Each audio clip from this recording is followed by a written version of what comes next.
Bismillahirrahmanirrahim. Assalamu alaikum wa rahmatullahi wa barakatuh. Sүйүктүү балдар жана кыздар.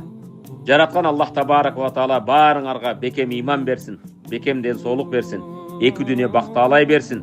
Келечекте элибиздин, жерибиздин, динибиздин керегине жараган уул кыздардан болуп чоңойгула.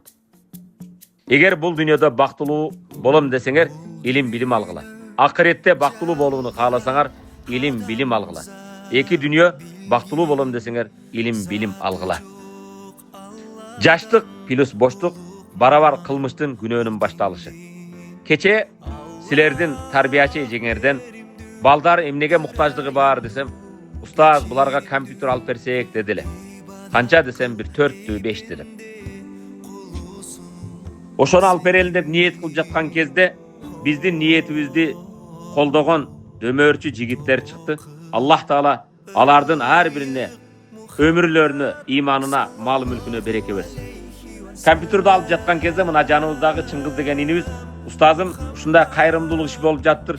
Менден да бир компьютер болсун, комплект деп, компьютер менен, принтер менен баарыны кошуп, 6 компьютер мына азыр силерге тапшырып жатабыз.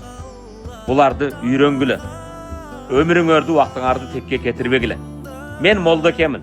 2000 жылдары окуумду бүтүп жаткан кезде менин бир устазым мага мындай дедиле.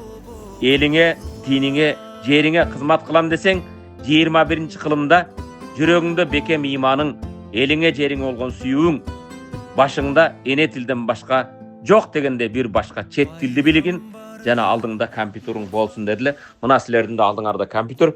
Ушунан үйрөнгүлө, аман болгула, бар болгула. Мектептерибизди толуктап, бизге ушундай жакшы шарттарды түзүп берип, 3 кабаттуу имарат куруп берип, анын ичине кирсең, ушу келген адамдар дагы бүт аябай ыраазы болуп кетет. Келген адамдарга да айтабыз, ушу устазыбыз ушундай кылып туруп бизди 3 кабаттуу имаратты куруп, ар бирибизге бирден бөлмө берип, мынакей балдарыбыздын бөлмөлөрүн азыр өзүңүз көрүп чыктыңыз, жаркырап турат. Карыялардыкы дагы ошондой. Мына окуп аткан жерибиз, билим алып аткан жерибиз, жашап аткан жерлерибиз бүт мындай заманбап. Жамаатыбыздын атынан, жаш болчуларыбыздын атынан дайыма мындай ыраазычылык билдирип, рахматыбызды айтып турабыз. Жүрөгүңөрдө кандай тегин жараткан Аллах таала элибизге биримдик берсин, бекем иман берсин. Элибизди, жерибизди, асман жердеги апаттардан жаман сактасын. Силерге кызмат кылып жаткан инсандарды, салым кошкон инсандарды Кудай